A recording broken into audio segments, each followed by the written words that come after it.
Wow, the iPhone 11 Pro cameras are awesome. Let's roll.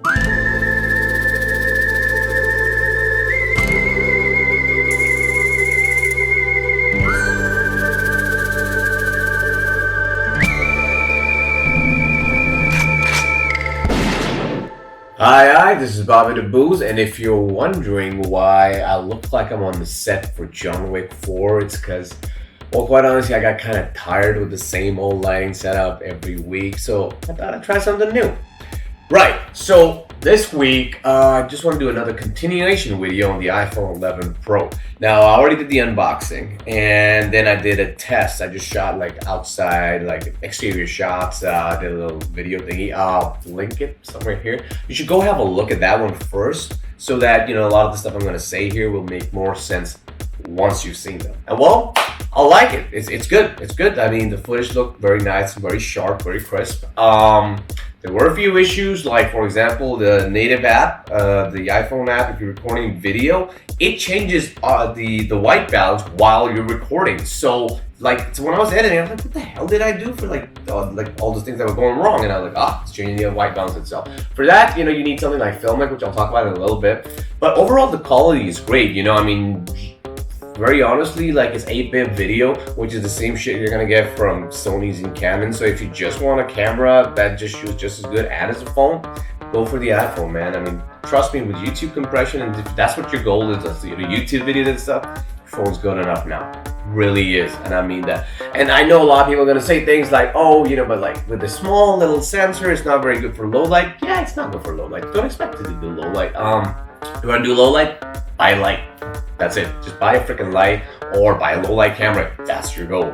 But don't expect too much from it, is all I'm saying. Realistically speaking, so long as they're daylight or even indoors with just like the regular light fixtures on, it does fine. I actually added a little annotation at the end of one of my videos last week, and I didn't want to set up the light and put up the camera and all that, so I just grabbed my phone, I went like that, and boom, boom, into the software, and off we went. So, you know, it does work for that. And I have forgotten what I want to talk about next. Right, again, back to the sensor part. Some people are also going to be telling you that it's such a small sensor that you can't do shell depth of field. Total fucking bullshit. Okay? Yes, sensor size is one of the factors that determines like if you can get shallow depth of field. It's not the only factor, dude. I was able to get shallow depth of field in the video. If you just find the video to watch it first, because then you get a better idea. But yeah, all you have to do is just put the subject a little closer to you and background further away. And I know that sounds like, wait, you can't move, but you can. You can move people, you can't move buildings, but if you really want to get it done, you can get it done, is what I'm saying. And use the telephoto lens as opposed to the regular or the wide, because the more telephoto the lens, the easier it is to get things blurry in the background, because it's compressing the space between the subject and the background. Just a quick tip. So it's a great thing to get for even if you're a social media person who does a lot of live streaming and things like that, because the quality, like I said, is good enough, and you know, it's easier than having to carry out a bigger camera all the time. And if people who watch my videos know that I'm always pro the tiniest, smallest possible gear at any given situation, even at pro cinema level. I love my Pocket 6K. It is fantastic. I shot a short film on that. I'll be releasing that very soon. And the footage, it looks phenomenal. Sorry, I'm getting off topic. Right, I do want to mention, for photographers out there, I think this is a gem for you. Sure, there's the portrait mode and all that, but with the wide, you can get those landscape photography things happening now as well. And the quality is excellent, and especially with things like, you know, Adobe doing the Photoshop version for the app. It's a pretty big thing, I think. Like, I mean, I'm not really into photography. My sister's a photographer, so she was pretty excited about that. But you'll be able to get a lot of the same functionality that you do out of like a MacBook or a computer or whatever in your phone. So, you know, phones are really coming up in that respect, and the apps are getting smarter, you know. I do want to talk really quickly about Filmic Pro, which is an app you can get for your phone. If you haven't heard of it, I'm sure there's like tons of videos on YouTube about it, so I'm not going to waste too much time talking about it. But It's a great addition. I use it if I'm using my phone. I mean, I was with the test I did. I used a native app because I wanted to see what any person who just had the phone could get out of it, and I didn't want to color grade or any of that. But yeah, if you use Filmic, you film in log, and you color grade it, you can get some pretty decent footage out of it. Especially if you combine your phone with a couple of accessories.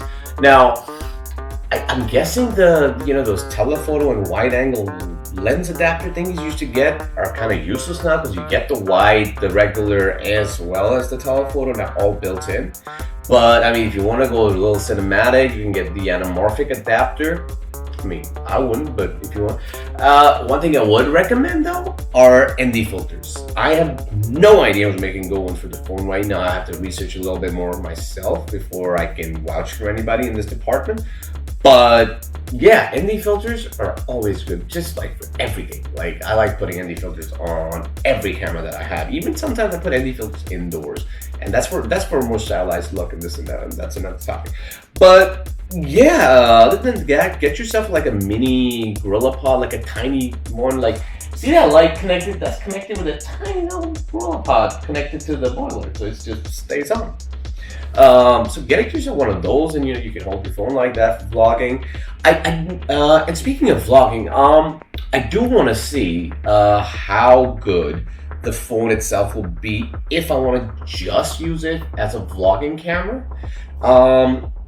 I'm pretty sure the sound outside you will need a mic, but I'm guessing video-wise, it should be okay. But I will run it through its paces and come up with some tests and do some tests and see what it looks like and shoot a whole vlog or YouTube video like this on it, and then I'll show it to you guys, and you guys can let me know what you think. I think that's about it. So yeah, if you have any questions, let me know. Don't forget to like, subscribe, comment, share, and I will see you in the next one. Okay then.